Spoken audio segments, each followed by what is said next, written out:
வணக்கம், நாங்க Aishwarya. Indian Polity chapter wise discussion through Laxmikanth Textbook 6th edition பார்த்துட்டு இருக்கோம். இன்னைக்கு 23rd lesson discuss பண்ண போறோம். Making of the Constitutionல part 9 இன்னைக்கு பார்க்க போறோம். இதுக்கு முன்னாடி இந்த தலைப்புல Making of the Constitutionல 8 parts நம்ம discuss பண்ணியிருக்கோம். இன்னைக்கு 9th part என்ன டாபிக் அப்படின்றதையும் பார்க்கலாம். Criticism of the Constituent Assembly இந்த தலைப்பில் தான் இன்னைக்கு இந்த வீடியோ பதிவு இருக்க போகுது. இது நம்மளுடைய 23வது லெசன். அதாவது இந்தியன் பாலிட்டியில் நம்ம சோஃபார் 22 லெசன்ஸ் டிஸ்கஸ் பண்ணியிருக்கோம். இது 23rd lesson. Criticism of the Constituent Assembly அப்படின்ற தலைப்பு நம்மளுடைய புத்தகத்தில் லட்சுமிகாந்த் டெக்ஸ்ட் புக்கில் எந்த இடத்துல கொடுத்துருக்காங்க அப்படின்றத பார்த்துட்டு அதுக்கப்புறமா கண்டென்ட்குள்ளே போகலாம். சாப்டர் வைஸ் டிஸ்கஷன் அப்படின்னு பார்க்கும்போது லட்சுமிகாந்த் டெக்ஸ்ட் புக்கை டோட்டலாக 11 சாப்டர்ஸை டிவைட் பண்ணியிருக்காங்க. ஃபர்ஸ்ட் சாப்டர் வந்து கான்ஸ்டியூஷனல் ஃப்ரேம்வொர்க். ஃபர்தராக இந்த சாப்டரை 11 பார்ட்ஸாக டிவைட் பண்ணியிருக்காங்க. அதில் ஃபர்ஸ்ட் பார்ட் வந்து ஹிஸ்டாரிக்கல் பேக்ரவுண்ட். இது சம்மந்தமாக நம்ம ஒரு 16 வீடியோ தொகுப்புகள் நான் கொடுத்துருக்கேன். அது போக ஒரு குவிஸ் அண்ட் அதோட அனாலிசிஸ் அப்படின்றதையும் கொடுத்துருக்கு. ஸோ டோட்டலாக 18 வீடியோஸ் உங்களுக்கு அந்த பார்ட்டில் இருக்கும். நீங்கள் நம்மளோட சேனலில் பிளேலிஸ்ட்டில் போயிட்டு Lakshmikant text book chapter 1 historical background அப்படின்ற ஒரு பிளேலிஸ்ட் இருக்கும். அதில் டோட்டலாக 18 வீடியோஸ் உங்களுக்கு அதில் கிடைக்கும். அடுத்த பார்ட் பார்த்தீங்கன்னா மேக்கிங் ஆஃப் தி கான்ஸ்டியூஷன். இந்த தலைப்புக்கு உட்பட்ட விஷயங்கள் தான் இப்போ பார்த்துட்ருக்கோம். சோஃபார் இதில் நம்ம 8 லெசன்ஸ் பார்த்துட்டோம். இன்றைக்கி நம்ம 9th லெசன் பார்க்க போகிறோம். ஹிஸ்டாரிக்கல் பேக்ரவுண்டில் என்னென்ன தலைப்பில் நம்ம முடிச்சிருக்கோம் அப்படின்றத பார்த்துடலாம். கம்பெனி ரூல், க்ரௌன் ரூல் அப்படின்ற மாதிரி ஸ்ப்ளிட் பண்ணியிருப்பாங்க. ரெகுலேட்டிங் ஆக்ட்லேருந்து ஆரம்பித்து இன்டரிம் கவர்மெண்ட் வரைக்கும் கம்ப்ளீட்டாக நம்ம டிஸ்கஸ் பண்ணிட்டோம். இந்த வீடியோஸ்க்கான லிங்க்ஸ் எல்லாமே டிஸ்கிரிப்ஷன் பாக்ஸில் இருக்குது. இண்டிவிஜுவலாக லெசன் வைஸ் நான் ப்ரொவைட் பண்ணியிருக்கேன். உங்களுக்கு என்ன லெசன்ஸ் வேணும்னாலும் நீங்கள் அதை பார்த்துக்கலாம். And second thing making of constituent assembly second part பார்த்தீங்கன்னா டோட்டலாக 14 சப்டாப்பிக்காக டிவைட் பண்ணியிருக்காங்க. அதில் நம்ம 8 பார்ட்ஸ் முடிச்சிட்டோம். இன்றைக்கி நம்ம 9th part criticism of constituent assembly அப்படின்றத பார்க்கலாம். ஸோ இப்போ தான் நீங்கள் முதல் முறையாக அந்த வீடியோ தொகுப்பை பார்க்குறீங்க அப்படின்னா மேக்கிங் ஆஃப் கான்ஸ்டியூண்ட் அசம்பிளியில் டிமாண்ட்லேருந்து ஆரம்பித்து expert committee of the Congress வரைக்கும் எல்லா வீடியோ தொகுப்புமே பார்த்துட்டு அதுக்கப்புறம் தான் நீங்கள் கிரிட்டிசிசம் பார்க்கணும். ஏன்னா அப்போ தான் உங்களுக்கு ஒரு கண்டினியூட்டி கிடைக்கும். இது எல்லாமே ஒரே சாப்டர் தான்.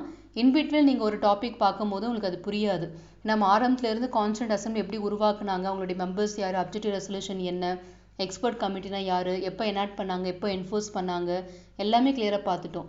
அதுக்கப்புறம் தான் அவங்களுடைய கிரிட்டிசிசம் என்னன்றது உங்களுக்கு புரிய வரும். அதனால் இதுக்கு முன்னாடி இருக்கக்கூடிய எல்லா தலைப்புமே பார்த்துட்டு அதுக்கப்புறமா கிரிட்டிசிசம் வந்து பாருங்கள். இன்றைக்கி தலைப்புக்குள்ளே போகலாம். ஸோ நான் முன்னாடியே சொல்லியிருக்கேன், எந்த ஒரு விஷயமா இருந்தாலும் சரி நிச்சயமாக அதுக்கான ஒரு கிரிட்டிசிசம் நிச்சயமாக வரும் அப்படின்னு சொல்லியிருக்கேன். ஸோ அப்படி தான் ஒரு கான்ஸ்டியூண்ட் அசம்பிளிக்கு மேலே வந்து நிறைய பேர் விமர்சனம் பண்ணியிருந்தாங்க. ஒரு மேஜராக வந்து 6 டிவிஷனாக சொல்லியிருக்காங்க. ஒரு 6 விமர்சனங்கள் வந்து நமக்கு கொடுத்துருக்காங்க. எப்படிலாம் அதை ஜஸ்டிஃபை பண்ணியிருக்காங்க அந்த விமர்சனத்தை அப்படின்றதையும் நம்ம பார்க்கலாம். The critics have criticized the Constituent Assembly on various grounds. ஓகேங்களா, மேஜராக இல்லை, நம்ம 6 பார்க்க போகிறோம். முதல்ல வந்து it is not a representative body அப்படின்னு சொல்லியிருக்காங்க. ஸோ ஏன் அப்படி சொன்னாங்க, ஏன் கான்ஸ்டியூண்ட் அசம்பிளியே ஒரு ரெப்ரசன்டேட்டிவ் பாடி இல்லை அப்படின்றத ஏன் சொன்னாங்கன்றதை பார்க்கலாம். The critics have argued that the Constituent Assembly was not a representative body as its members were not directly elected by the people of India on the basis of universal adult franchise. So ஏன் அப்படி சொன்னாங்க அப்படின்றதையும் பார்க்கணும். முதல்ல நம்ம ஜவஹர்லால் நேரு சொல்லும் போது direct election method மூலியமாக தான் கான்ஸ்டியூண்ட் அசம்பிளியில் இருக்கக்கூடிய உறுப்பினர்கள் எல்லாருமே நாங்கள் எலெக்ட் பண்ண போகிறோம் அப்படின்னு சொல்லியிருந்தாரு. ஆனால் நடைமுறைப்படுத்தும் போது பார்த்தீங்கன்னா நேரடி தேர்தல் நடக்கவே இல்லை, மறைமுக தேர்தல் தான் நடந்துச்சு. இன்டைரக்ட் எலெக்ஷன்ஸ் அப்படின்னு சொல்லக்கூடியதான் நடந்துச்சு. இன்டைரக்ட் எலெக்ஷன்ஸ்னால் என்னென்னா, முன்னாடியே தேர்ந்தெடுக்கப்பட்ட பிரதிநிதிகள் இருப்பாங்க இல்லையா, ஒவ்வொரு ப்ராவின்ஸ்லேயுமே வந்து ப்ராவின்ஷியல் ரெப்ரசன்டேட்டிவ்ஸ் அப்படின்னு இருப்பாங்க.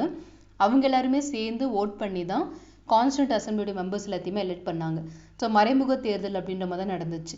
ஸோ அதனாலேயே இந்த கான்ஸ்டியூண்ட் அசம்பிளி வந்து உண்மையான ரெப்ரசன்டேட்டிவ் பாடி இல்லை அப்படின்ற மாதிரி ஒரு மேஜரான விமர்சனத்தை சொல்லியிருக்காங்க. ஸோ ரெண்டாவது கிரிட்டிஸ் என்னன்னு அப்படின்றத பார்க்கலாம்.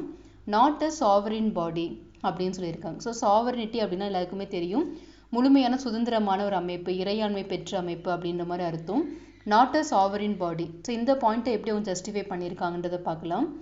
The critics maintained that the Constituent Assembly was not a sovereign body as it was created by the proposals of the British government.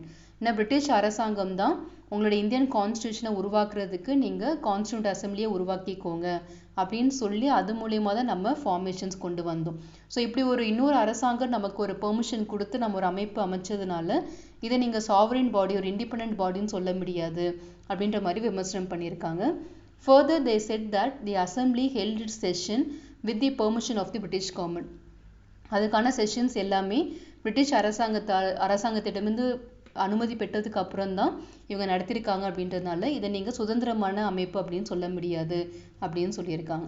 ஏன்னா 1946லேயே நம்ம உருவாக்கிடுவாங்க இல்லையா, கேபினட் மிஷன் பிளானோடைய பரிந்துரைப்படி நமக்கு கான்ஸ்டியூண்ட் அசம்பிளி உருவாக்கிடுவாங்க. ஸோ அதனால இதை நீங்கள் சாவரின் பாடி அப்படின்னு சொல்ல முடியாது. ஏன்னா நீங்கள் ஒவ்வொரு விஷயமும் பிரிட்டிஷோட அனுமதி பெற்றும் பிரிட்டிஷோட பரிந்துரையின் பேரில் தான் இந்த அமைப்பு அமைஞ்சதுனால it is not a sovereign body, சுதந்திரம் இல்லாத ஒரு அமைப்பாக தான் இது இருக்குது அப்படின்னு சொல்லியிருக்காங்க. ஸோ மூன்றாவது கிரிட்டிசிசம் என்ன அப்படின்றத பார்ப்போம். Time consuming. ஓகேங்களா, கண்டிப்பாக நேரம் அதிகமாக எடுத்துக்கூடிய ஒரு அமைப்பாக தான் இருந்துச்சு. According to the critics, the Constituent Assembly took unduly long time to make the Constitution. தோராயமாக பார்த்தீங்கன்னா ஒரு 3 வருஷம் வந்து எடுத்துக்கிட்டாங்க. 3 வருஷத்துக்கு வந்து 12 நாட்கள் தான் கம்மியாக இருந்திருக்கு. 2 years 11 months and 18 days constitution draft பண்ணுறதுக்காக எடுத்துக்கக்கூடிய காலகட்டம். They stated that the framers of the American Constitution took only 4 months to complete their work. So யூஎஸ்ஏயோடைய கான்ஸ்டியூஷனை டிராஃப்ட் பண்ணுறதுக்கு வெறும் 4 மாதம் தான் இருக்குது. ஆனால் இந்தியாவோடைய அரசியலமைப்பை உருவாக்குறதுக்கு 3 வருஷம் இருக்குது அப்படின்னு சொல்லியிருக்காங்க. ஸோ ரொம்பவே டைம் கன்சியூமிங், ரொம்ப நேரம் எடுத்துக்கக்கூடிய ஒரு கான்ஸ்டியூண்ட் அசம்பிளி அது இருந்திருக்கு அப்படின்ற மாதிரி ஒரு கிரிட்டிசிசம் வந்திருக்கு. அண்ட் அதை பேஸ் பண்ணி in this contest Naziruddin Ahmed, a member of the Constituent Assembly, coined a new name for the drafting committee to show his contempt for it. ஏன்னா டிராஃப்டிங் கமிட்டி தான் நம்மளுடைய அரசியலமைப்பு முழுமையாகவே வந்து முடித்தாங்க. ஸோ அந்த drafting committee criticism பண்ணணுன்றதுக்காகவே அவர் என்ன பண்ணியிருக்காருன்னா அந்த drafting கமிட்டிக்கு drifting committee அப்படின்னு சொல்லிட்டு ஒரு பெயர் வச்சிருக்காரு. அதாவது சறுக்கல், ட்ரிஃப்டிங்னா சறுக்கல் அப்படின்னு சொல்லுவாங்க. ஸோ இது வந்து சறுக்கல் குழுவாக தான் நான் சொல்லுவேன், டிராஃப்டிங் கமிட்டின்னு சொல்ல மாட்டேன். ஏன்னா இவங்க வந்து தோராயமாக 3 வருஷம் எடுத்து இதை உருவாக்கியிருக்காங்க. ஸோ அவ்வளோ நேரம்லாம் தேவையப்படாது அப்படின்ற மாதிரி கான்ஸ்டியூண்ட் அசம்பிளியோடைய ஒன் ஆஃப் தி மெம்பரான நசீருதீன் அகமது டிராஃப்டிங் கமிட்டிக்கு இப்படி ஒரு பெயரை வச்சிருக்காரு. ஸோ கேள்வி கேட்கலாம், லைக் டிராஃப்டிங் கமிட்டியை ட்ரிஃப்டிங் கமிட்டின்னு சொன்ன பர்சன் யார் அப்படின்னு கேட்டாங்கன்னா நசீருதீன் அகமது அப்படின்றதான் சரியான பதிலாக இருக்கும். சோஃபார் நம்ம 3 கிரிட்டிசிசம் பார்த்துட்டோம். 4வது விமர்சனம் கான்ஸ்டியூண்ட் அசம்பிளி சம்மந்தமாக என்ன சொன்னாங்க அப்படின்றத பார்க்கலாம். Dominated by Congress. ஏன்னா பிரதானமான கட்சியாக காங்கிரஸ் தான் இருந்தாங்க அந்த டைமில். அதனால மேஜர் ஆஃப் தி மெம்பர்ஸ் எல்லாருமே காங்கிரஸாக இருக்காங்க. So completely dominated by Congress அப்படின்ற ஒரு விமர்சனம் வந்து வந்திருக்கு. The critics charged that the Constituent Assembly was dominated by the Congress Party அப்படின்றது சொல்லியிருக்காங்க. கிரான்வில்லி ஆஸ்டின், நம்ம இதுக்கு முன்னாடியே இவரை பற்றி பார்த்துருக்கோம் இல்லையா, கிரான்வில்லி ஆஸ்டின் யாருன்றது யோசிச்சு பாருங்க, இந்த பேர் நம்ம எதுக்கு முன்னாடி வீடியோவில் பார்த்தோம் அப்படின்னு சொல்லிட்டு. An American constitutional expert remarked the Constituent Assembly was a one-party body in an essentially one-party country அப்படின்னு சொல்லியிருக்காங்க. ஸோ இந்தியா பொறுத்த வரைக்கும் ஒரே ஒரு கட்சி மட்டும் தான் பிரதானமாக இருக்குது அப்படின்றது அவருடைய குற்றச்சாட்டாக இருந்திருக்கு. இந்த assembly was the Congress and the Congress was India. So அப்போ இந்தியான்னு எடுத்துட்டாலே அது காங்கிரஸ் தான்.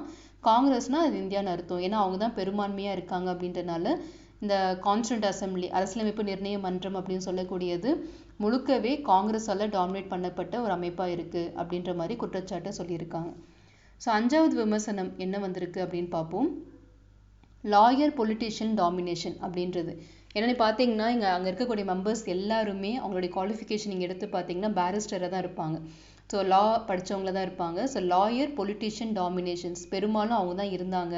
வேறு எந்த ப்ரொஃபஷன்ஸுமே அங்கே அதிகமாக இடம்பெறல அப்படின்ற மாதிரி ஒரு குற்றச்சாட்டு. It is also maintain by the critics that the Constituent Assembly was dominated by lawyers and politicians. 2 பேர் மட்டும்தான் அதில் 90% அளவுக்கு வந்து ஃபுல்லாக இருக்காங்க. ஒன்று லாயர்ஸாக இருக்காங்க, அப்படி இல்லைன்னா வந்து பொலிட்டிஷியன்ஸாக இருக்காங்க, அரசியல்வாதிகளும் வழக்கறிஞர்களும் மட்டும்தான் அங்கே இருக்காங்க அப்படின்னு சொல்லியிருக்காங்க. They pointed out that other sections of the society were not sufficiently represented.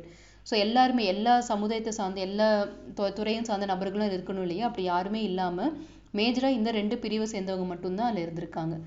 This to them is the main reason for the bulkiness and complicated language of the constitution. So இந்திய அரசியலமைப்பு இவ்வளோ ஆர்டிகல்ஸ், இப்போ நம்மளுடைய USA எடுத்து பார்த்தீங்கன்னா வெறும் 7 சரத்துக்கள் தான் இருக்கும், 7 ஆர்டிகல்ஸ் மட்டும்தான் இருக்குது. பட் நம்மளோட எடுத்து பார்த்தீங்கன்னா அவங்க உருவாக்கும் போதே 395 ஆர்டிகல்ஸோட உருவாக்கியிருக்காங்க. இன்றைக்கி அரௌண்ட் 450 ஆர்டிகல்ஸ் வரைக்கும் வந்துருச்சு.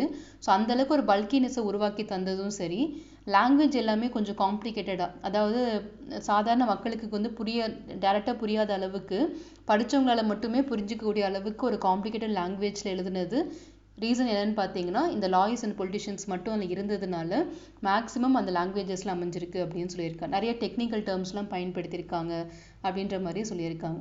ஸோ லாயர் பொலிட்டிஷியன் டாமினேஷன்ஸ் எதனால அப்படின்றதையும் அதனால என்ன பல்கினஸ் அண்ட் காம்ப்ளிகேட்டட் லாங்குவேஜ் வந்ததுக்கான காரணமும் அதுதான் அப்படின்ற மாதிரி டிஃபைன் பண்ணியிருக்காங்க. ஸோ 6வது விமர்சனம் என்னன்றதை பார்ப்போம். Dominated by Hindus. ஸோ முன்னாடி சொன்னது வந்து டாமினேட்டட் பை தி காங்கிரஸ் அப்படின்னாங்க. அதுக்கு அடுத்தது லாயர்ஸும் பொலிட்டிஷியன்ஸ் மட்டும்தான் இருந்தாங்கன்னு சொன்னாங்க. இப்போ வந்து ஹிந்துஸ் மட்டும்தான் இருக்காங்க அப்படின்ற மாதிரி ஒரு விமர்சனம். According to some critics, the constituent assembly was a Hindu dominated body. Lord Viscount Simon called it a body of Hindus. So யார் இந்த மாதிரி விமர்சனத்தை சொன்னதுன்றதையும் நோட் பண்ணிக்கோங்க. சோஃபா 2 பேர் தான் பார்த்துருக்கோம், Granville Austin and Lord Viscount Simon. Similarly, Winston Churchill commented that the Constituent Assembly represented only one major community in India. So இந்தியான்னு அப்படி எடுத்துட்டிங்கன்னா ஒரே ஒரு மதம் தான் பிரதானமாக இருக்குது. அது என்ன மதம்னா ஹிந்து மதம் தான். ஸோ காங்கிரஸை பொறுத்த வரைக்கும் மேக்ஸிமம் எல்லா நபர்களுமே வந்து ஹிந்து ரிலீஜனாக தான் இருக்காங்க அப்படின்ற மாதிரியான ஒரு கிரிட்டிசிசம் வந்திருக்கு. ஏன்னா ஒரு அரசியலமைப்பு நிர்ணய மன்றம் அப்படின்னு உருவாக்குறீங்க, ஒரு நாட்டுடைய அரசமைப்பு உருவாக்க போறீங்கன்னா அந்த நாட்டில் இருக்கக்கூடிய எல்லா செக்ஷன்ஸ் எல்லா மக்களில் சார்ந்த ஒரு பிரதிநிதியும் அதில் இருக்கணும். ஆனால் அந்த மாதிரி இல்லாமல் மேக்ஸிமம் பார்த்தீங்கன்னா ஹிந்துஸ் மட்டும்தான் டாமினேட் பண்ணிட்டு இருக்கீங்க. அப்போ உங்களுக்கு ஏற்ற மாதிரி தான் நீங்கள் எல்லாத்தையுமே டிராஃப்ட் பண்ணுவீங்க அப்படின்ற மாதிரி ஒரு குற்றச்சாட்டை வச்சுருக்காங்க. ஸோ இது எல்லாமே வந்து அரசியலமைப்பு நிர்ணய மன்றம் கான்ஸ்டியூண்ட் அசம்பிளி அப்படின்னு சொல்லக்கூடிய அமைப்புக்கு உண்டான விமர்சனமாக சொல்லப்பட்டது. ஸோ மேஜராக நம்ம இன்னைக்கு 6 கிரிட்டிசிசம் பார்த்துருக்கோம்.